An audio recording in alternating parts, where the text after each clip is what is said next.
Okay, so let us start with physical properties of alkanes. Last time हमने preparation of alkanes जो है वो कर लिया था। फिजिकल प्रॉपर्टीज की बात करें तो मुझे बताओ कि एल्केन्स कैसे होते हैं, पोलर या नॉन पोलर?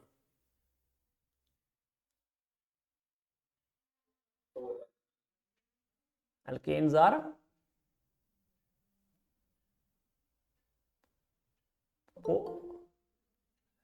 पोलर और non polar? Alkanes are actually non polar बेटा, क्योंकि कार्बन कार्बन और कार्बन हाइड्रोजन बॉन्ड जो होता है उनमें क्या कैसा नेचर होता है उनका, कोवेलेंट। इसलिए जो क्लोरी ये कार्बन कार्बन और कार्बन हाइड्रोजन बॉन्ड हैं उनके कोवेलेंट नेचर की वजह से दे आर नॉन पोलर। तो नॉन पोलर जो मॉलिक्यूल्स होते हैं उनमें कौन से इंटरेक्शन होते हैं?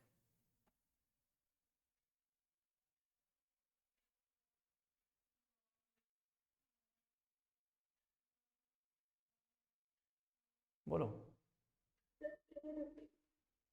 हाँ जी,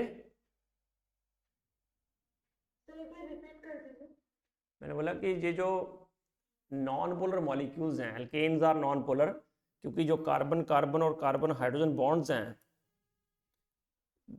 उनके कोवेलेंट नेचर होता है उनका, इस वजह से दे आर नॉन पोलर। तो मॉलिक्यूल जो है उनके बीच में जो इंटर मॉलिक्यूलर अट्रैक्शन होगा वो कौन सा होगा?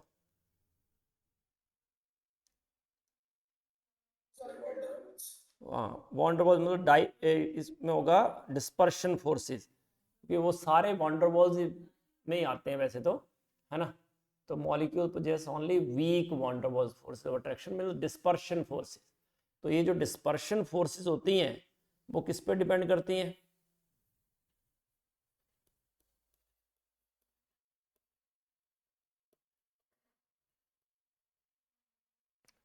they are directly proportional to number of electrons, proportional to number of carbon atoms, proportional to molecular mass and proportional to size, और inversely proportional to branching। तो ये ऑर्डर होता है। तो जैसे जैसे मॉलिक्यूलर वेट इंक्रीज करता है जो फोर्स ऑफ अट्रैक्शंस हैं वो भी इंक्रीज करते हैं, और फोर्स ऑफ अट्रैक्शन इंक्रीज करने से जो बॉइलिंग पॉइंट है वो बढ़ता है। इसलिए पहले 4 मेंबर जो एल्केन्स के हैं वो गैसेज हैं, मीथेन, इथेन, ब्यूटेन, प्रोपेन, है ना। और नेक्स्ट जो 12 तक हैं दे आर लिक्विड, और उसके बाद आते हैं वैक्सी सॉलिड्स। तो ये because of their boiling point ही है, क्योंकि स्टार्टिंग में बॉइलिंग पॉइंट लो होगा तो दे बिहेव एज गैस, और फिर लिक्विड, क्योंकि मॉलिक्यूलर मास बढ़ेगा तो वॉन्डरवॉल्स अट्रैक्शन बढ़ेंगे तो दे बिकम लिक्विड, और उसके बाद अगर उससे भी हायर जाते हैं तो दे आर वैक्सी सॉलिड्स ना। बॉइलिंग पॉइंट की बात करें तो जैसे जैसे मॉलिक्यूलर वेट इंक्रीज करता है बॉइलिंग पॉइंट भी इंक्रीज करता है। अगर चेन आइसोमर की बात करें तो जैसे जैसे ब्रांचिंग बढ़ेगी सरफेस एरिया कम होता जाएगा, और इसलिए बॉइलिंग पॉइंट भी कम होता जाएगा। तो ये बॉइलिंग पॉइंट क्यों कम होता है? Due to less surface area, surface area decrease होने की वजह से। जैसे एक ब्यूटेन है और दूसरा आइसोब्यूटेन है, तो देखो butane, normal butane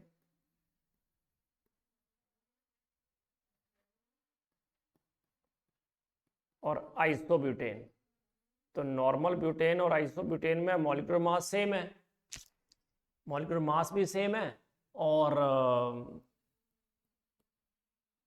number of carbon atom, number of hydrogen atoms भी सेम है। बट सरफेस एरिया की बात करें तो पहले में स्ट्रेट चेन है तो इसलिए सरफेस एरिया ज़्यादा होगा, बट ब्रांचिंग की वजह से सरफेस एरिया कम हो जाएगा। इसलिए बॉइलिंग पॉइंट नॉर्मल ब्यूटेन का आइसोब्यूटेन से ज़्यादा होगा।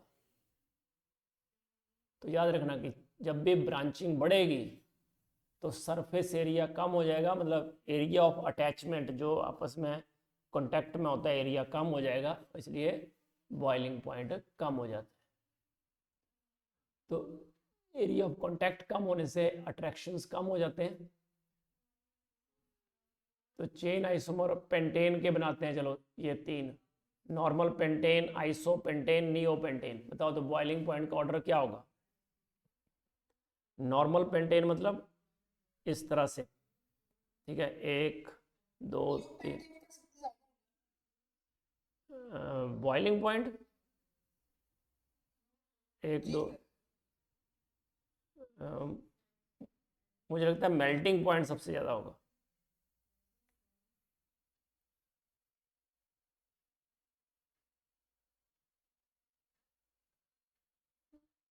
ड्यू टू सिमेट्रिकल नेचर बोल रहे हो आप?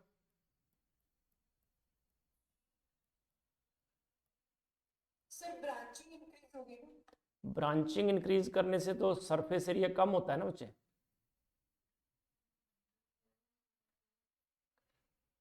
फिर डल होता जाता है, तो बॉइलिंग पॉइंट डिक्रीज ही करेगा, क्योंकि जैसे जैसे ब्रांचिंग बढ़ेगी सरफेस एरिया कम होगा, तो बॉइलिंग पॉइंट डिक्रीज करेगा। तो नॉर्मल पेंटेन का ही सबसे ज़्यादा होगा, उससे कम आइसो पेंटेन और फिर neo pentane.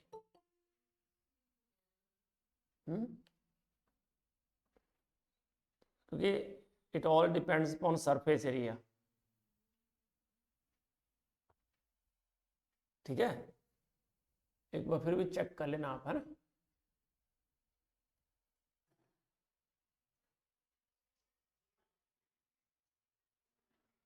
Yes sir. Okay,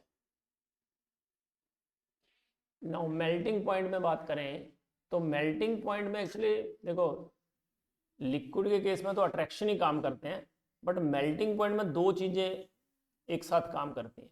एक तो पैकिंग है, क्योंकि सॉलिड में क्रिस्टल लैटिस मतलब पैकिंग भी रोल प्ले करती है कि किस तरह से पैक है, और अट्रैक्शंस तो है ही, तो पैकिंग और अट्रैक्शन दोनों ही काम करते हैं। तो एल्केन्स जिनके even number of carbon atom होते हैं उनका मेल्टिंग पॉइंट जो है उनके प्रीसीडिंग और सक्सीडिंग ऑड कार्बन एल्केन से ज़्यादा होता है। क्योंकि इवन में क्या होगा, देखो 1 1 2 3 4, तो देखो सिमेट्रिकल हो गया, 5 6 सिमेट्रिकल हो गया। तो ड्यू टू सिमेट्री जो है इट हैज़ क्लोज पैकिंग। ठीक है, सिमेट्रिकल मॉलिक्यूल जो हैं उसमें पैकिंग अच्छी हो जाती है और इस वजह से उनका अट्रैक्शन भी स्ट्रांग होता है। इसलिए वो बोल रहा है कि जैसे मान लिया एक 5 कार्बन की चेन है, एक 6 कार्बन की चेन है, एक 7 कार्बन की चेन, तो 6 कार्बन की चेन जो है उसका boiling point, melting point, sorry boiling point नहीं, बॉइलिंग पॉइंट तो बढ़ेगा ही, पर मेल्टिंग पॉइंट 5 वाले से और 7 वाले इमीडिएट नेक्स्ट से ज़्यादा होगा ड्यू टू सिमेट्री। तो ये क्यों होता है? क्योंकि एल्केन्स जो even number of carbon atoms वाले हैं दे आर सिमेट्रिकल, इस वजह से वो क्लोजली पुल होते हैं और इनका इंटर मॉलिक्यूलर अट्रैक्शंस क्या होते हैं, ग्रेटर। तो याद रखना ये बात कि इसमें इवन ऑड का फंडा चलेगा कि इवन नंबर वाले मोर सिमेट्रिकल तो better fit in the crystal lattice, have higher melting point, but boiling point increases with increase in number of carbon atoms. Now come to the solubility. तो solubility की बात करें अगर, आपने सुना होगा like dissolves like, कि पोलर कंपाउंड जो होते हैं they are soluble in polar solvents, और जो नॉन पोलर कंपाउंड्स होते हैं they are soluble in non polar solvents. तो आपको पता है एल्केन्स कैसे हैं, नॉन पोलर। तो इसका मतलब कि जो नॉन पोलर वाले मॉलिक्यूल सॉल्वेंट्स हैं उनमें वो ज़्यादा सॉल्युबल होंगे, वाटर कैसा होता है, पोलर के नॉन पोलर, पोलर। है ना? वाटर पोलर है ना, क्योंकि वाटर में इस तरह से आपने वेस्पर थ्योरी लगाई होगी और केमिकल बॉन्डिंग में ऐसा स्ट्रक्चर बनाया होगा कि O पे नेगेटिव चार्ज आता है और हाइड्रोजन पे पॉजिटिव, तो ये पोल्स बनते हैं डाइपोल, तो इट इज पोलर। तो इसलिए जो एल्केन्स हैं they are insoluble in water and they are hydrophobic in nature, water repelling होते हैं, इसलिए पेट्रोल डीजल वाटर में मिक्स नहीं होते ना इजिली। तो हाँ जी, सर हमारा जो सोप होता है वो भी नॉन पोलर ही होता है ना? नहीं बेटा, सोप में क्या होता है, दोनों पार्ट होते हैं, एक तो लॉन्ग हाइड्रोकार्बन चेन और दूसरा वो सोडियम पोटेशियम सॉल्ट होते हैं ना, ऐसे सल्फोनेट या कार्बोक्सिलेट ऐसा होता है ना। जी सर। तो ये जो पार्ट होता है हाइड्रोफिलिक पार्ट, वो वाटर में डिसॉल्व हो जाता है और ये डर्ट में चला जाता है, ऑयली पार्ट में, है ना। तो इसलिए वो पूरा उसको निकाल देता है ना, क्लिनजिंग एक्शन ऑफ सोप्स देखा होगा आपने। तो ये जो लार्ज हाइड्रोकार्बन चेन है ये पूरी किस में चली जाती है, उस ऑयली डर्ट में, और ये वाला पार्ट वाटर के कांटेक्ट में रहता है, और इस तरह से जब हम उसको शेक करते हैं तो पूरा वो मिसल की फॉर्म में वाटर में चला जाता है, फाइबर से पूरा डर्ट निकाल देता है। तो इसमें दोनों पार्ट होते हैं, हाइड्रोफोबिक भी और हाइड्रोफिलिक भी। ये जो पार्ट है ये वाला हेड पार्ट ये हाइड्रोफिलिक होता है और ये टेल पार्ट हाइड्रोफोबिक। तो एल्केन जो है they are actually soluble in organic solvents. तो और जैसे जैसे मॉलिक्यूलर वेट बढ़ेगा तो ऑब्वियसली सॉल्युबिलिटी और कम होती जाएगी। सर ऑर्गेनिक सॉल्वेंट की एग्जांपल है? ऑर्गेनिक सॉल्वेंट जैसे एसीटोन है, बेंजीन है, बेंजीन अगर सॉल्वेंट की तरह काम करे तो ये ऑर्गेनिक सॉल्वेंट हो गया ना, है ना। इवन एसीटोन है, ये भी ऑर्गेनिक सॉल्वेंट है, ठीक है। और बहुत सारे बड़े ये कुछ एग्जाम्पल हैं। इवन हेक्सेन भी सॉल्वेंट की तरह काम करता है कई बार। तो ग्रीस जो होती है ना, ग्रीस वो क्या होती है, it is a mixture of higher hydrocarbons, और वो होते हैं वाटर में, सॉरी पेट्रोल में डिसॉल्व हो जाते हैं। इसलिए कई बार अगर ग्रीस लग गई हो तो पेट्रोल या डीजल से हम उसको क्लीन करते हैं, है ना। तो पेट्रोल और लोअर फ्रैक्शन जो पेट्रोलियम के they are used for dry cleaning, इसलिए ड्राई क्लीनिंग करनी हो तो हम इनको यूज़ करते हैं। सर जी बेटा। सर यहाँ लिखा है molecular weight increase solubility decreases, तो ये सॉल्युबिलिटी जो है वो ऑर्गेनिक सॉल्वेंट्स की बात कर रहे हैं। एक्चुअली जब मॉलिक्यूलर वेट बढ़ेगा ना तो उनका आपस में अट्रैक्शन बहुत ज़्यादा हो जाएगा। मॉलिक्यूल्स का आपस में अगर अट्रैक्शन बढ़ जाएगा तो ऑब्वियसली वो दूसरे के साथ इंटरेक्ट नहीं करेंगे ना ज़्यादा, अपने आप में रहना चाहेंगे, है ना। इसलिए which of the following has the least melting point,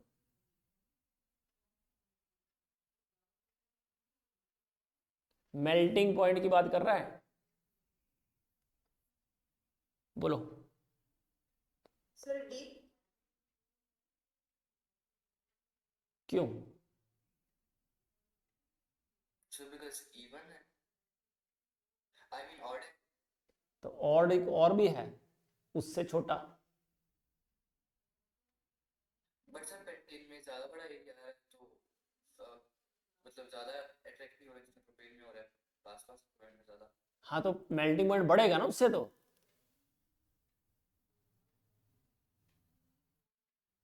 least option B बेचा, बी, क्योंकि इथेन इवन है, ये भी इवन है, और इधर ऑड ये भी ऑड, तो अगर ऑड को ही कंसिडर करना है तो कम कार्बन वाले को कंसिडर करेंगे ना, लीस्ट मेल्टिंग पॉइंट लिखना है ना। कार्बन बढ़ने से मेल्टिंग पॉइंट भी तो बढ़ता है, बट इमीडिएट नेक्स्ट जो ऑड है ना, वो इवन्स का जो है बॉइलिंग पॉइंट, मेल्टिंग पॉइंट उससे ज़्यादा होता है। सिर्फ इतना सा फंडा है ना, तो B is the right option.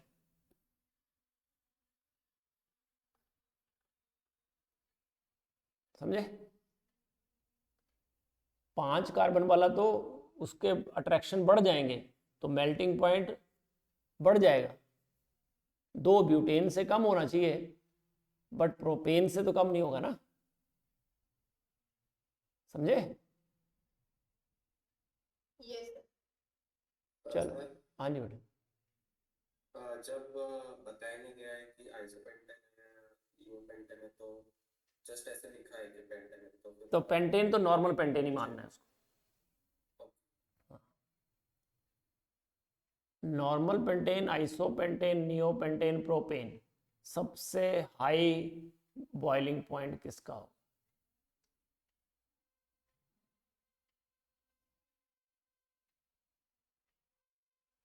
अब ए और डी में कंफ्यूजन हो रहा है। बेटा ए और डी में कंफ्यूजन नहीं होना चाहिए, क्योंकि बॉइलिंग पॉइंट की बात हो रही है। सरफेस एरिया डिक्रीज होगा तो बॉइलिंग पॉइंट कम होगा, ऐसा करके सोचो ना। तो नॉर्मल पेंटेन जो है that is the right option. Sir पर अगर कार्बन की चेन लंबी हो तो लंबी हो तो और ज़्यादा होगा बॉइलिंग पॉइंट। तो इसमें अगर नॉर्मल हेक्सेन होता तो इससे भी ज़्यादा होती, ओके पर ब्रांचिंग बढ़ने से सरफेस एरिया कम होता है, इसलिए इस तरह से हम इसको सोचते हैं ना। सर प्रीवियस क्वेश्चन में मेल्टिंग पॉइंट होता था। हाँ, मेल्टिंग पॉइंट होता तो मुझे लगता है कि नियोपेंटेन जो है वो बाजी में आ जाता, ऐसा लग रहा है मुझे, है ना। आंसर उसके पहले वाले में बॉइलिंग पॉइंट लिखा हुआ कौन से पहला वाला? इससे पहला? है। ये सर एक मिनट रुको।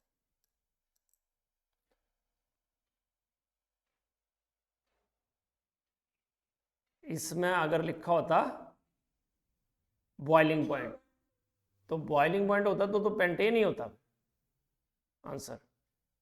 सर अगर हाईएस्ट होता तो अगर लोएस्ट होता अच्छा, लोएस्ट होता तो इथेन ही होता।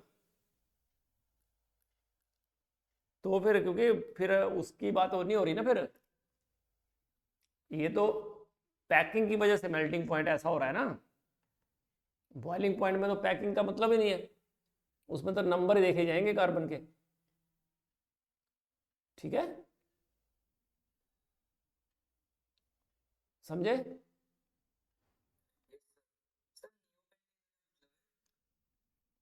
देखो, नॉर्मल पेंटेन हो गया, ये स्ट्रेट चेन। आइसोपेंटेन क्या हो गया? सेकंड कार्बन पे एक CH3 की ब्रांचिंग, और इसी सेकंड कार्बन पे अगर 2 CH3 की ब्रांचिंग हो तो नियो।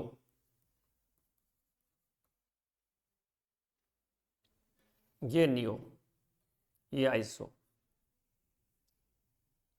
ठीक है। yes, now chemical properties of alkanes. पहला है substitution reactions. What do you mean by substitution reaction? Sir कोई एक ग्रुप सब्स्टिट्यूट हो जाएगा। हाँ, तो रिप्लेस हो जाएगा। तो H में बताओ मुझे कि सॉरी एल्केन में कोई ग्रुप तो ऐसा है नहीं, तो रिप्लेस क्या होगा फिर? H हाइड्रोजन हाइड्रोजन, है ना। तो हाइड्रोजन रिप्लेस कर देंगे किसी से भी। जैसे मुझे हेलोजिनेशन करनी है तो मैं हाइड्रोजन को हेलोजन से रिप्लेस कर दूंगा। अगर मुझे नाइट्रेशन करनी है तो मैं नाइट्रो से रिप्लेस कर दूंगा। अगर मुझे सल्फोनेशन करनी है तो मैं सल्फोनिक ग्रुप से रिप्लेस कर दूंगा। सही है? तो हाँ जी। तो अगर हाइड्रोजन रिप्लेस हो रहा है तो फिर वो इलेक्ट्रोफिलिक सब्स्टिट्यूशन रिएक्शन होगा ना? कैसे हुआ इलेक्ट्रोफिलिक? एक्चुअली पॉजिटिव रिप्लेस हो रहा है। यही प्रॉब्लम है ना कि H as a positive carbon के साथ लगा है, तो H एज अ पॉजिटिव कैसे हटा सकते हैं? समझाया? इसलिए जनरली जो इसके रिएक्शन होते हैं ना वो फ्री रेडिकल ही होते हैं। सर एक बार वापस बता दीजिए। एक्चुअली हम अगर तो यहाँ पे कोई पोलर ग्रुप होता ना, समझे, तो उसको हम रिप्लेस करते हैं किसी ग्रुप दूसरे से ना। सर तो हाइड्रोजन या कार्बन दोनों में से कोई भी साथ इलेक्ट्रोनेगेटिव नहीं है, इसलिए वो पूरा पॉजिटिव और नेगेटिव नहीं हो सकता। हाँ, इसलिए जनरली फ्री रेडिकल रिएक्शन ही देता है ये। और सिग्मा बॉन्ड है तो it is difficult to break, तो हाई टेम्परेचर चाहिए होता है। तो वन और more hydrogen atoms of alkanes can be replaced by halogens, nitro group, sulphonic acid group at high temperature और in the presence of light. और आपको बताइए लाइट की प्रेजेंस में जो भी रिएक्शन होते हैं, जो हाई टेम्परेचर पे जो रिएक्शन होते हैं वो कौन से होते हैं? Free radical. बताया था ये, ऐसे मैंने हेल्पर लिख के। सर तो इस केस में ये ना तो न्यूक्लियोफिलिक होगा ना सब्स्टिट्यूशन इलेक्ट्रोफिलिक होगा। हाँ, ये फ्री रेडिकल सब्स्टिट्यूशन रिएक्शन होगा। तो देखो ये हेल्पर याद रखना है आपको। हेल्पर का मतलब है H फॉर हाई टेम्परेचर,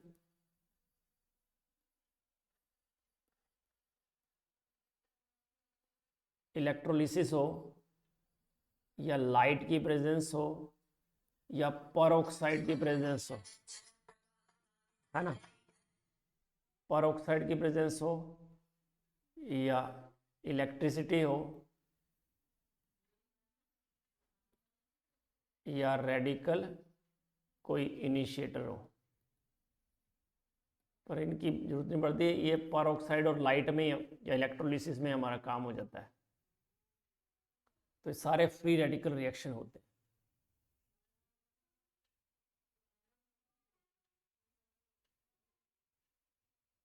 तो पहला करते हैं हम हेलोजिनेशन।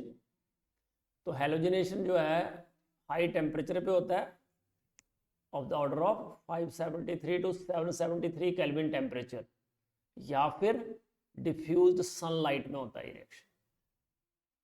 तो ये याद रखना कि हेलोजिनेशन जो होगी एल्केन्स की वो हाई टेम्परेचर पे होगी, और टेम्परेचर देख लो 573 टू 773 केल्विन टेम्परेचर, और या फिर in the presence of diffuse sunlight. जब भी सनलाइट आए या वेरी हाई टेम्परेचर आए तो इसका मतलब फ्री रेडिकल रिएक्शन होगा। तो जैसे मीथेन की बात करते हैं, मीथेन की क्लोरीनेशन करी इन द प्रेजेंस ऑफ लाइट तो बन जाएगा CH3Cl क्लोरोमीथेन। बट यहाँ पे रिएक्शन स्टॉप नहीं होता, ये चेन रिएक्शन बन जाता है। क्लोरोमीथेन नहीं बेटा, इसको नहीं बोलते, CHCl3 को बोलते हैं क्लोरोफॉर्म। 3 क्लोरीन हो ना तब। तो CH3Cl को की क्लोरीनेशन करें again in the presence of light तो एक और हाइड्रोजन हट जाता है एंड वी गेट CH2Cl2। तो इसको बोलते हैं डाइक्लोरोमीथेन और साथ में HCl। और फर्दर सेम अगर इसको वापस करें तो क्या हो जाएगा, क्या बन जाएगा? क्लोरोफॉर्म। हाँ, अब बनेगा क्लोरोफॉर्म CHCl3 है ना, ट्राइक्लोरोमीथेन, और इसको बोलते हैं क्लोरोफॉर्म अलॉन्ग विद HCl। और अगर इसको भी अभी भी वापस कर दें तो we get CCl tetrachloromethane along with HCl। तो इस तरह से जो मीथेन के चारों कार्बन है, सॉरी चारों हाइड्रोजन है, they can be replaced bye halogen chlorine. और ये एक चेन रिएक्शन है, तो इसमें आपको क्लोरोमीथेन भी बनेगा, डाइक्लोरोमीथेन भी बनेगा, ट्राइक्लोरोमीथेन भी बनेगा, टेट्राक्लोरोमीथेन भी बनेगा।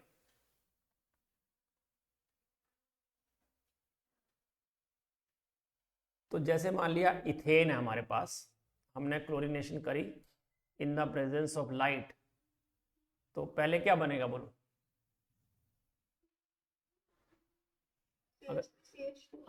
अगर हमें मोनोक्लोरीनेशन करनी है तो वी गेट क्लोरोइथेन।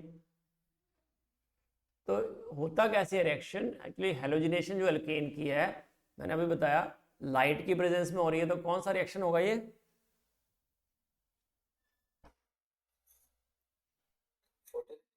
हाँ फोटोलिटिक होगा और फ्री रेडिकल रिएक्शन होगा, जो मैंने आपको पहले बोला।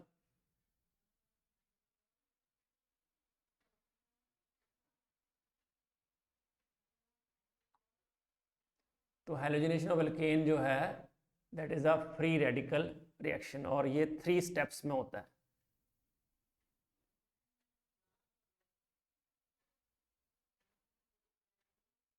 है ना?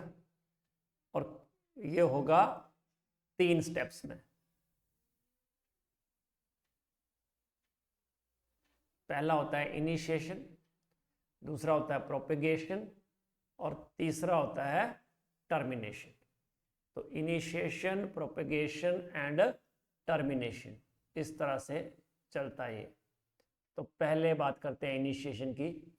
तो ये रिएक्शन जो है it is initiated by homolysis of chlorine molecules in the presence of light और हीट। तो देखो क्लोरीन मॉलिक्यूल है, Cl bond, and this Cl bond is weaker than carbon carbon and carbon hydrogen bonds, क्योंकि इसकी bond length ज़्यादा होगी, इसलिए ये लाइट की प्रेजेंस में क्या होती है इसकी होमोलिसिस। होमोलिसिस पता है ना कैसे होती है? अपना अपना इलेक्ट्रॉन ले लेते हैं वो, ये 2 इलेक्ट्रॉन है इसके पास, ये अपना अपना इलेक्ट्रॉन ले लेगा। फिश हुक एरो भी बोलते हैं इसको, हाफ हेडेड एरो भी बोलते हैं। तो इस तरह से chlorine free radicals we will get. तो after getting chlorine free radical in this step, ये जो फ्री रेडिकल बनाना, ये जो है अब प्रोपेगेट करेगा। कैसे? अब फ्री रेडिकल और मॉलिक्यूल के बीच में रिएक्शन होता जाएगा। तो ये प्रोपेगेशन में क्या होता है कि पहले देखो इनिशिएशन में फ्री रेडिकल बनते हैं, नॉन फ्री रेडिकल मॉलिक्यूल से फ्री रेडिकल बनते हैं, और प्रोपेगेशन में क्या होता है कि फ्री रेडिकल कैरी ऑन होता रहता है, फ्री रेडिकल यूज होता है और फ्री रेडिकल बनता है। जैसे देखो क्लोरीन फ्री रेडिकल अटैक करता है मीथेन मॉलिक्यूल को, वो तो CH को की होमोलिसिस कर देता है। वो CH की होमोलिसिस करेगा तो ऑब्वियसली क्या बन जाएगा? एक तो methyl free radical along with HCl। इस तरह से देखो ये मिथाइल था और H, ये chlorine free radical, chlorine free radical hydrogen के एक इलेक्ट्रॉन के साथ जुड़ जाता है और HCl बना देता है। हाँ जी बेटा। क्लोरीन फ्री रेडिकल अनस्टेबल था तो उसने अटैक क्यों किया? क्लोरीन फ्री रेडिकल अनस्टेबल था क्या? हाँ बेटा, free radicals are always highly unstable. Free radical बहुत ही अनस्टेबल होते हैं।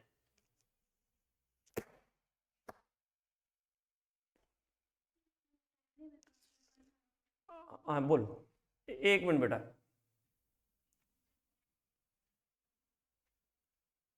एक मिनट रुकना है। मैं ये बोल रही हूँ कि इसमें लिखा है you find your mass to be 42 kg on the weighing machine, is your mass more और लेस देन 42 kg? तो मास तो कम ही होगा ना, क्योंकि एक्सेलरेशन ड्यू टू ग्रेविटी इसमें मल्टीप्लाई हो रही है ना, है ना? upward force acts on it. This buoyant force, as a result, body gets pushed slightly upwards. The weighing machine to show a reading less than the actual value. ये समझ नहीं आ रहा ये क्यों ऐसा लिखा है, buoyant force कहाँ से आया? हर्ष अंकल को फोन कर ले. नहीं वो इसमें लिखा है the weighing machine actually measures the weight of the body as acceleration due to gravity is acting on the body. हाँ ये Hence, ठीक the है. mass reading of 42 kg given by a weighing machine is the same as the actual mass of the body. तो हर्ष uncle से बात कर. ले चला चली जाता यहाँ से. ले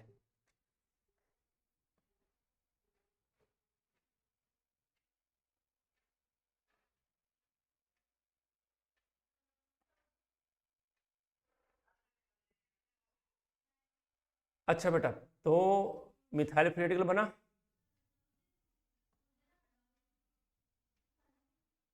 तो मिथाइल फ्री रेडिकल बनने के बाद ये प्रोपगेशन स्टेप नेक्स्ट. अब मिथाइल फ्री रेडिकल जो बना ये सेकंड मॉलिक्यूल को अटैक करेगा क्लोरीन के. अब देखो क्लोरीन फ्री रेडिकल जो बना था ना वो लाइट की हेल्प से बना था. बस एक फोटोन चाहिए लाइट का, उसके बाद हमें कोई ज़रूरत नहीं पड़ेगी क्योंकि क्लोरीन फ्री रेडिकल अब ऑटोमेटिकली बनते जाएंगे. कैसे? देखो पिछला स्टेप देखा आपने कि ये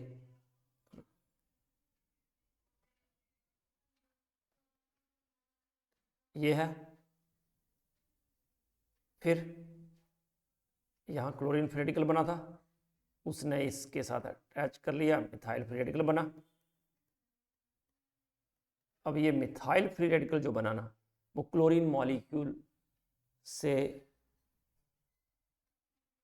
अटैक कर लेगा. क्या बना देगा? CH3Cl और साथ में क्लोरीन फ्री रेडिकल.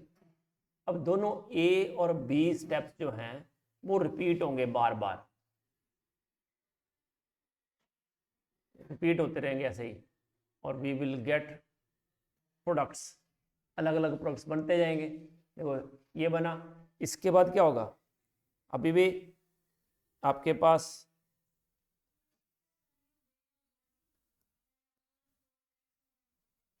ये आया,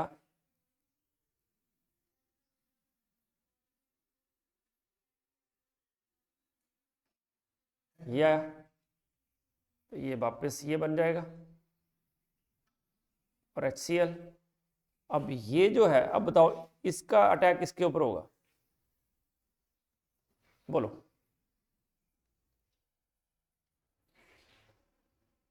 सॉरी ये हाँ ठीक है, बोलो इसका अटैक किसके ऊपर होगा?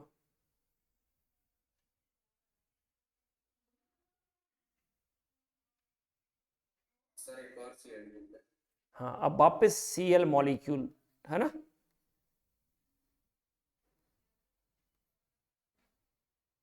तो क्या बनेगा अब? CH2Cl2 along with chlorine free radical. अब ये जो क्लोरीन फ्री रेडिकल बना, अब फर्दर ऐसे करते जाओगे ना जब तक सारे हाइड्रोजन नहीं निकल जाते. समझे? अभी भी हाइड्रोजन है.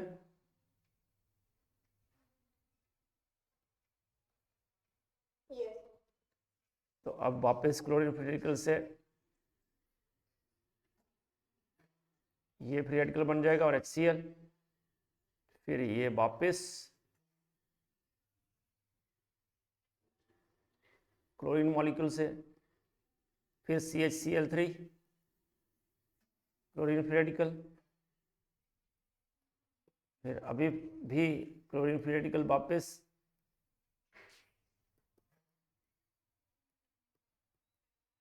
ये बन जाएगा और फिर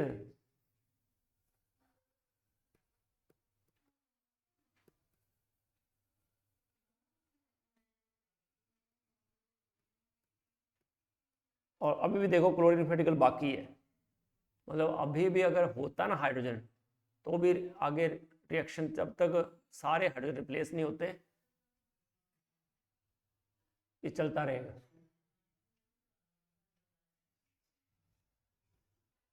सर तो ये फाइनली अभी यहीं पर रुक जाता CCl3 डॉट। नहीं रुकेगा नहीं, ये चलता रहेगा, पर अगर हमें रोकना है ना तो कोई ऐसा रेजेंट डालना पड़ेगा जो फ्री रेडिकल को ख़त्म कर दे। ओके।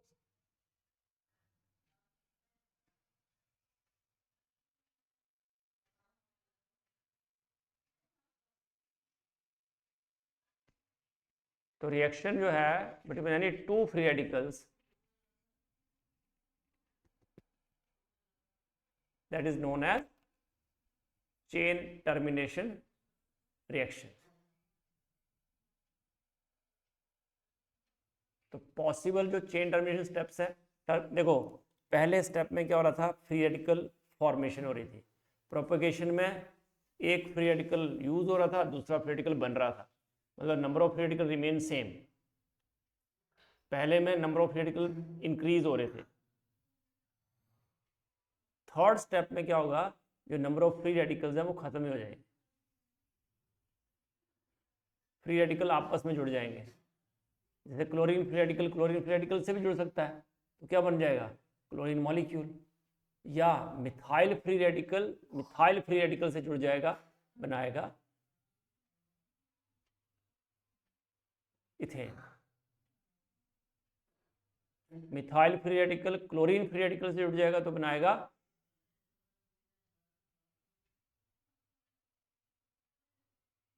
क्लोरोमीथेन। तो कई बार क्या होता है कि ऐसा क्वेश्चन आता है कि why during the chlorination of methane in the presence of light या UV light small amount of ethane is formed। तो आप लिखोगे कि it is formed in the chain termination step। देखो ये तो बनेगा ही,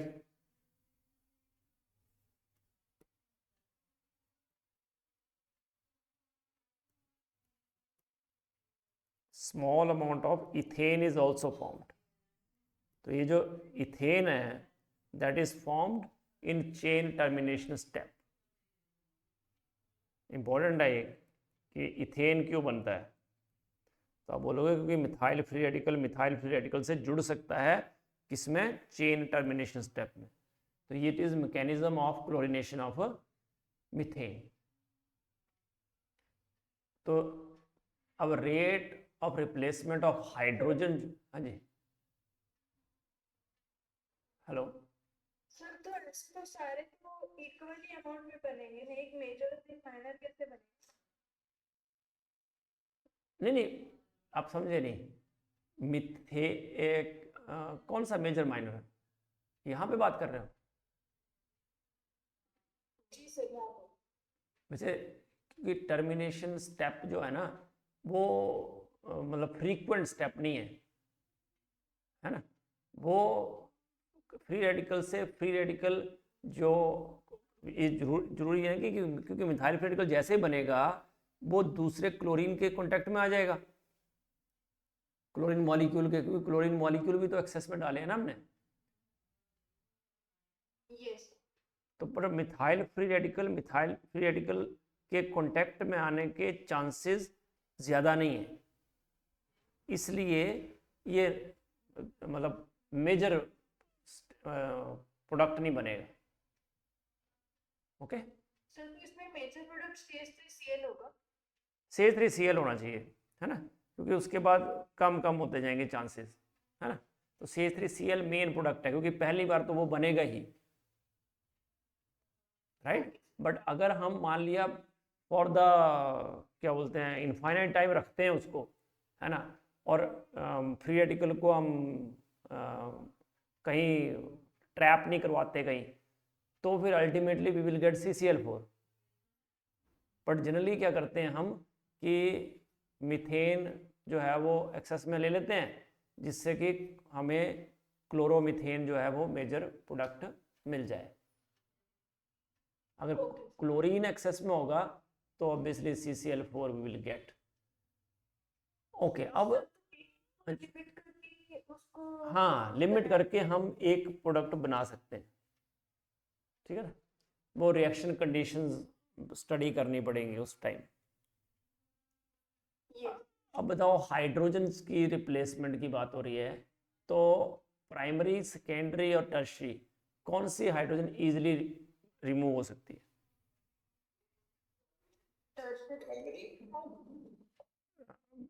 देखो, अगर ये हाइड्रोजन हटता है, टर्शरी हाइड्रोजन, तो we will get a tertiary free radical. अगर सेकेंडरी हटता है तो वी विल, हाँ, सेकेंडरी फ्री रेडिकल। और प्राइमरी हटता है तो हमें we get primary free radical. तो आपको पता है कि टर्शरी फ्री रेडिकल जो है that is more stable then, stability order ये होता है।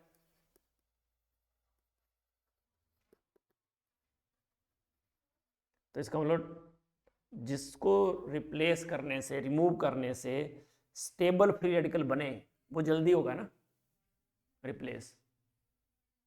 तो टर्शरी हाइड्रोजन जो है ना that is more reactive than secondary than primary.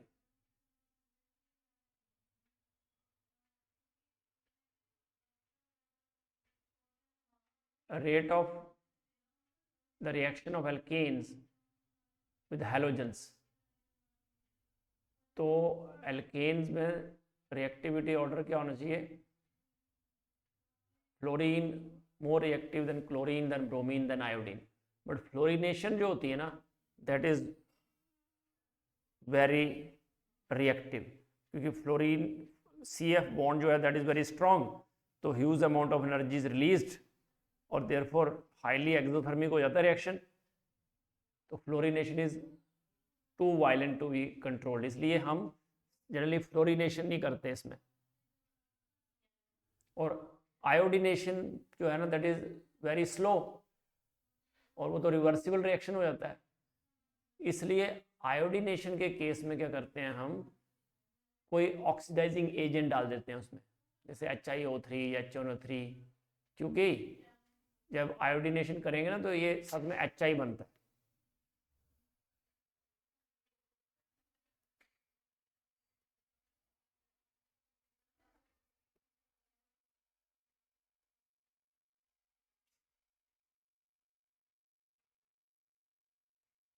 HI जो है that is a strong reducing agent.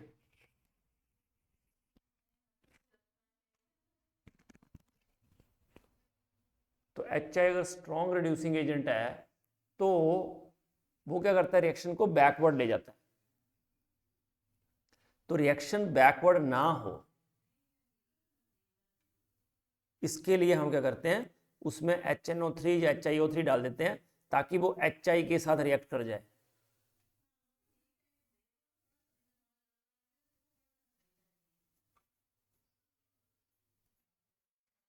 तो HI जो है उसको रिमूव करता जाएगा ये, एंड देयरफॉर रिएक्शन फॉरवर्ड जाएगा। ठीक है।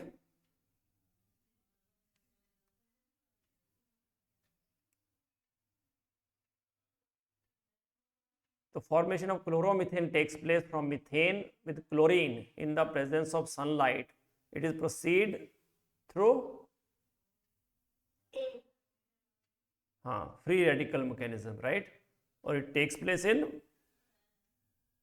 3 steps.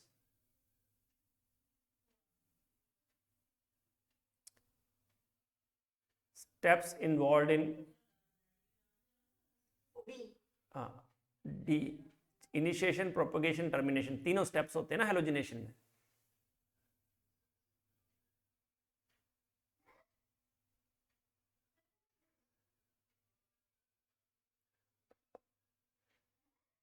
Now next is combustion. तो एल्केन जब हीट करते हैं हम in the presence of air और O2, तो ये ऑक्सीडाइज कर देता है एल्केन को, किसमें? कार्बन डाइऑक्साइड और वाटर में। तो कैसा रिएक्शन होगा ये कंबस्शन? Endothermic, exothermic? तो it is exothermic reaction, rather highly exothermic. तो एक्सोथर्मिक पता ही आपको क्या होता है, जिसमें एनर्जी रिलीज होती है, right, and that's why it act as a fuel. Petrol, diesel, kerosene oil, they are all hydrocarbons, alkanes.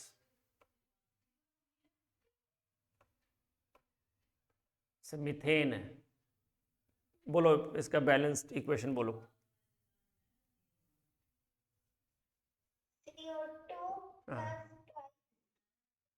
हाँ, CO2 + 2H2, जितने कार्बन है उतना कार्बन डाइऑक्साइड बनेगा, और जितने हाइड्रोजन है उसके हाफ जो है वो वाटर बनेगा, क्योंकि एक हाइड्रोजन में, एक वाटर में 2 हाइड्रोजन होते हैं, है ना. और इसका delta H, there is no need to remember it, but you should know it is exothermic reaction. वो आपने तो 9th-10th में पढ़ रखा है. तो चलो, ये जनरल कंबशन रिएक्शन, अच्छा मैंने लिख दिया, पर ये कैसे आया 3n + 1/2, कर लोगे?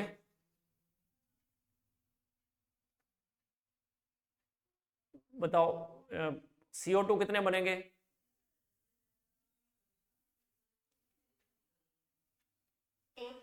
n, तो n CO2 बनेंगे. H2O कितने बनेंगे?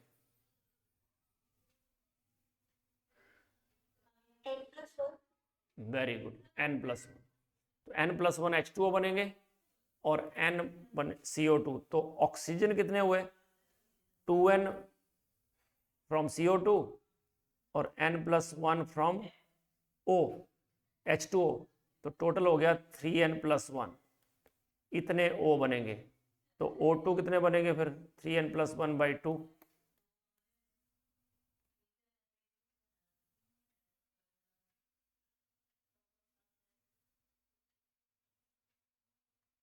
That's it. तो if n is 4, तो 13/2 हो जाएगा.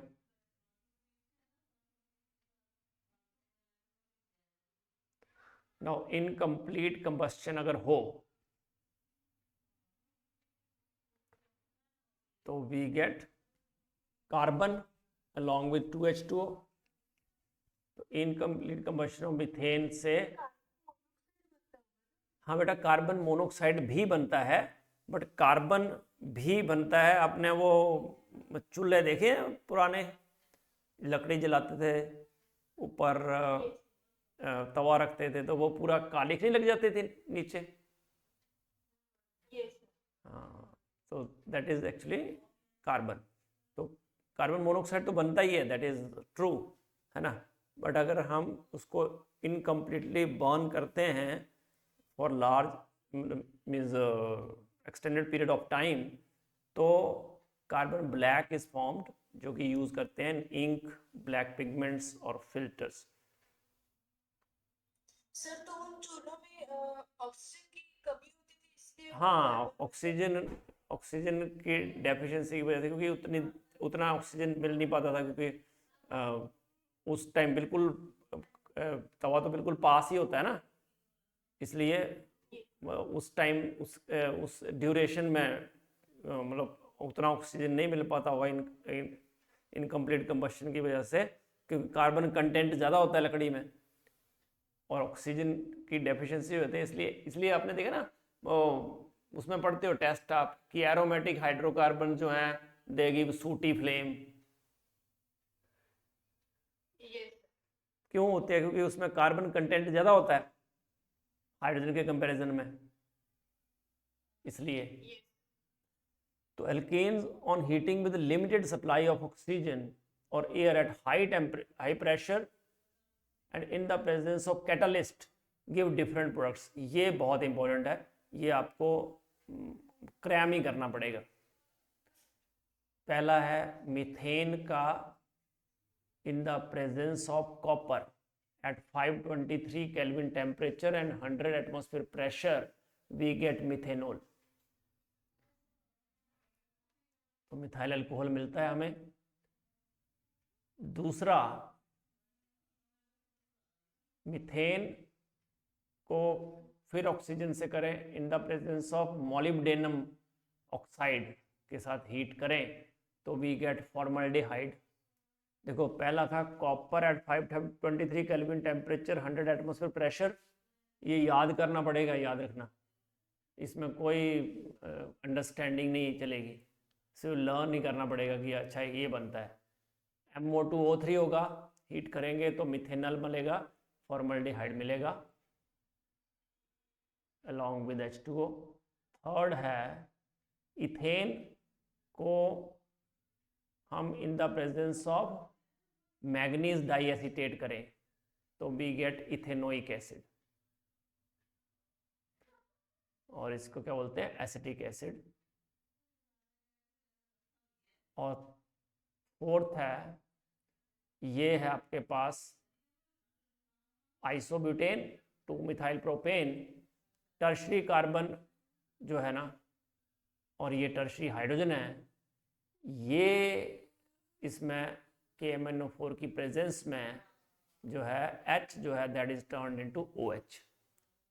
CH3C सेम रहता है, C और H के बीच में ऑक्सीजन ऐड हो जाता है तो वी गेट टर्शरी एल्कोहल। तो ये चारों किसी को याद हुए?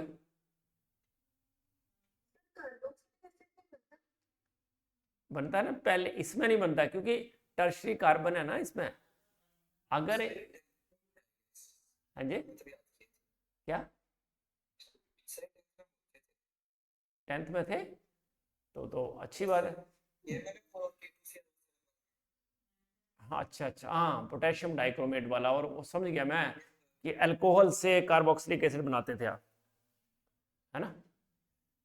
जो सही आप बोल रहे हो ना, मिथाइल साइक्लोहेक्सेन, जब इसको हम करेंगे, है ना, तो भी यहाँ पे OH लगता है। जो आप बोल रहे हो ना, बेंजीन के ऊपर CH3 लगा हो ना, यस CH2CH3 लगा हो तो COH हो जाता है,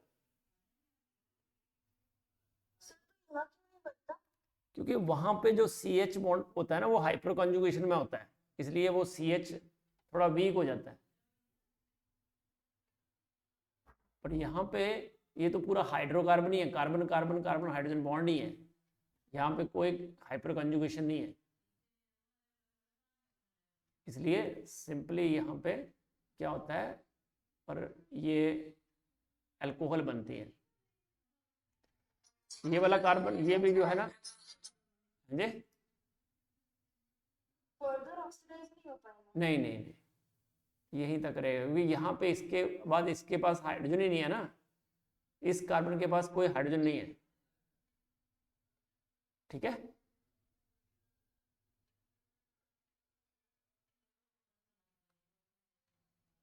चलो बोलो क्या बना था इसमें,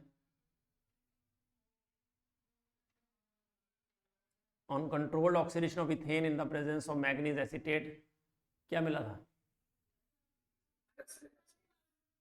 हाँ, इट इज एसिटिक एसिड। बोलो number of moles of oxygen required to complete for complete combustion of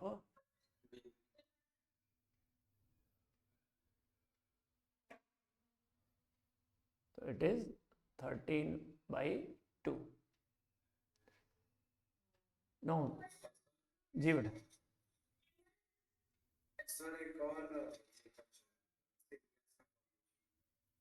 syn gas तो सिंपल बेटा CO+H2 है, इसको सिन गैस बोलते हैं क्योंकि it is used for the preparation of methanol, मतलब सिंथेसिस ऑफ हाइड्रोकार्बन में यूज हो रहा है ना ये, इसलिए इसको सिन गैस बोलते हैं, वाटर गैस भी बोलते हैं इसको।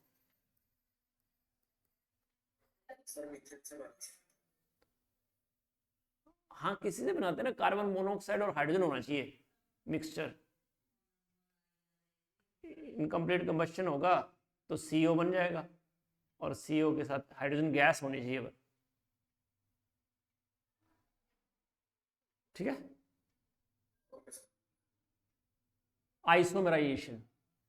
तो नॉर्मल एल्केन्स को हीट करें अगर in the presence of anhydrous AlCl3 and HCl gas, it isomerises to branch chain alkanes, और इसको बोलते हैं isomerisation.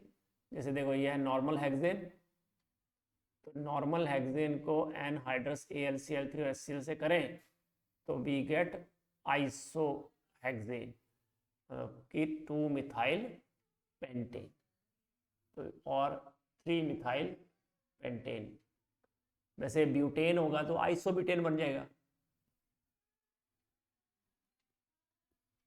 CH3 CH2 CH2 CH3, इसको अगर मैं एनहाइड्रस AlCl3 और HCl से करूँगा तो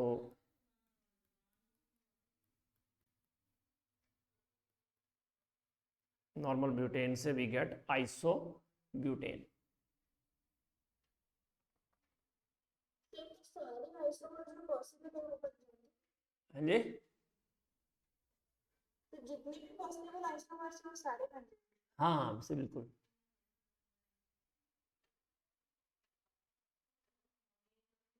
तो नॉर्मल एल्केन्स अगर एरोमेटाइजेशन अब 6 और उससे ज़्यादा कार्बन एटम्स हों और हम हीट करें उसको 773 केल्विन पे at 10 to 20 atmosphere pressure in the presence of V2O5 Cr2O3 और MO2O3 ओवर एल्यूमिना, तो इट प्रोड्यूसेस बेंजीन और इट्स होमोलॉग्स, और इसको हम बोलते हैं एरोमेटाइजेशन और रीफॉर्मिंग। देखो ये नॉर्मल हेक्सेन है, इस तरह से इसलिए बनाया हमने ताकि इन दोनों को हम जोड़ सकें। Cr2O3 V2O5 MO2O3 at 773 kelvin 10 to 20 atmosphere pressure. तो पहले एक्चुअली साइक्लाइजेशन होती है और फिर हाइड्रोजन निकल जाते हैं इसमें से, तो overall we get benzene, aromatization हो जाती है इसे। यहीं पे अगर नॉर्मल हेप्टेन होता, सेम कंडीशन लगाते, तो आपको पता है कि बेंजीन रिंग तो बनती, बट उसके साथ क्या आ जाता, एक मिथाइल ऊपर आ जाता, तो मिथाइल बेंजीन बनती, मतलब टॉल्यूइन बनता है। यहीं पे अगर नॉर्मल ऑक्टेन होता तो कितने कार्बन थे, 8, तो क्या होता है बेंजीन के साथ CH3 ग्रुप लग जाते हैं, ऑर्थो पे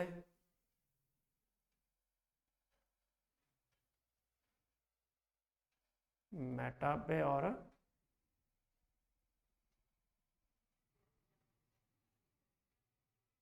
पैरा, तो इस तरह से 3 प्रोडक्ट्स वी विल गेट।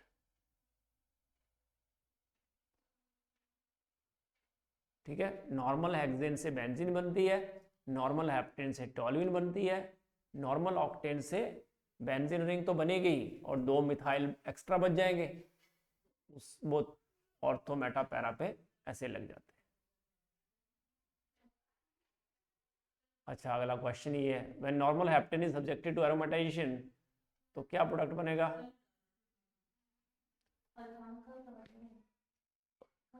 अच्छा रखा ना, हाँ क्या बनेगा? हाँ, तो टॉल्यूइन और मिथाइल बेंजीन द प्रोडक्ट बनेंगे। 2 मिथाइल पेंटेन 3 मिथाइल पेंटेन, ये कौन से आइसोमर है?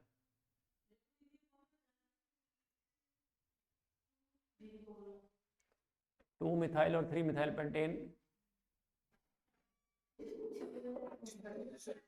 हाँ क्योंकि सिर्फ पोजीशन ही चेंज हो रही है ना।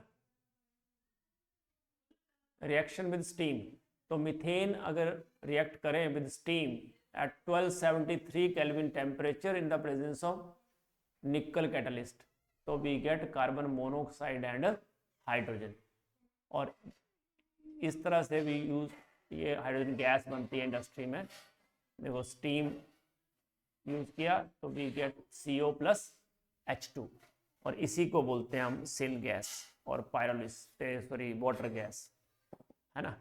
और पायरोलिसिस और क्रैकिंग, तो हायर एल्केन्स को हीट करें अगर एट हाई टेम्परेचर तो ये डिकम्पोज होते हैं इनटू लोअर एल्केन्स और एल्कीन्स, और इसको बोलते हैं पायरोलिसिस। का मतलब ये है, पायरो मतलब फायर हीट, और लिसिस मतलब ब्रेकिंग। तो ब्रेकिंग जो है, मेडिसिन दे,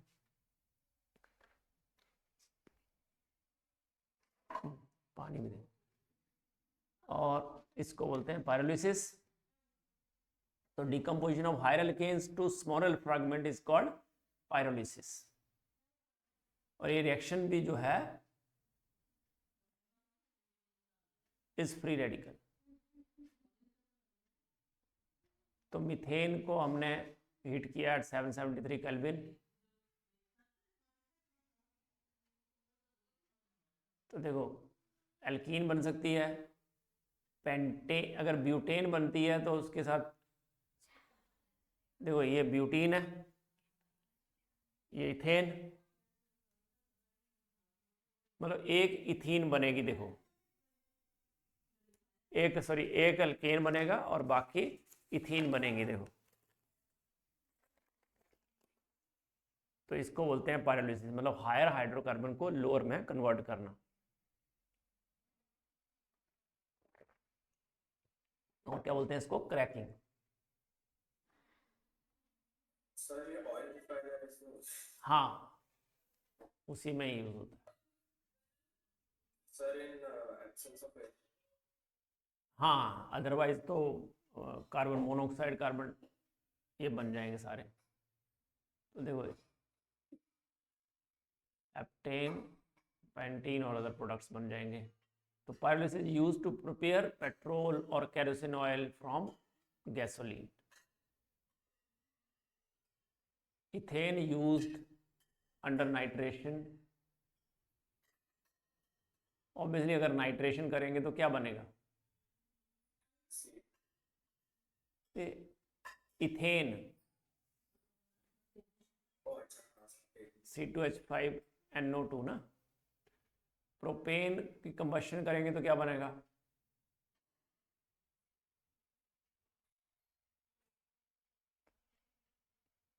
भाई कंबशन कर रहे हैं, हाँ ऑब्वियसली किसी भी हाइड्रोकार्बन की कंबशन करोगे तो कार्बन डाइऑक्साइड और वाटर ही बनेगा ना, और हीट प्रोड्यूस होगी। Halogenation is free radical reaction. वैसे तो पूरा लिखना चाहिए था halogenation of alkene. Pyrolysis involves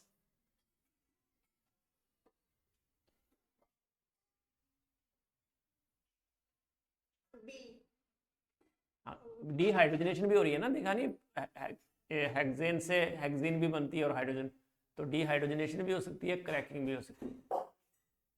ethane under dehydrogenation gives, ethane की इथीन, ठीक है ना। ओके, तो this is all about alkane. तो आज एल्केन कर दिया हमने, नेक्स्ट क्लास में एल्कीन कर लेंगे, ठीक है। ओके, इतना ही करते हैं, ठीक है। तो इतना कर लेना, एल्केन पूरा कर लेना अच्छे से, और इससे रिलेटेड क्वेश्चंस भी ट्राई करना।